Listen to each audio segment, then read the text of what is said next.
வணக்கம்ப்பா. தொண்டையில் சளி வருதுன்னு நிறையா பேர் சொல்லுவாங்க.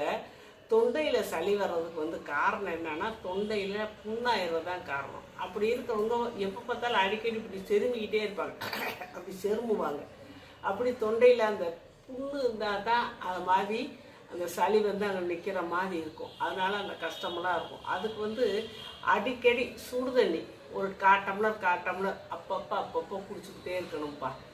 சுடு தண்ணி குடிக்கணும். அப்புறம் அந்த புண்ணு ஆறணும் இல்லையா, அதுக்கு வெதுப்பான தண்ணியில் கல்லுப்பை கலந்து ஊற்றி ஒரு நாளைக்கு 2 தடவை 3 தடவை கூட கொப்பளிக்கலாம். தூக்கி வச்சுக்கிட்டு கொப்பளிக்கினா வாயில் கொப்பளிக்கலாம், தூக்கி வச்சுட்டு தொண்டையில் படுபடி கொப்பளிச்சு துப்பலாம். அப்புறம் இந்த அதிமதுரை பொடி இந்த சித்த மருந்து கடையில் கிடைக்கும். அதை 2 சிட்டியை காலையிலையும் சாயந்தரமும் எடுத்து தேன் கலந்து லேசாக சப்பி அந்த மில்லியோ முழுங்கினோம்னா அந்த புண்ணெல்லாம் ஆறுறதுக்கு வாய்ப்பு இருக்குது.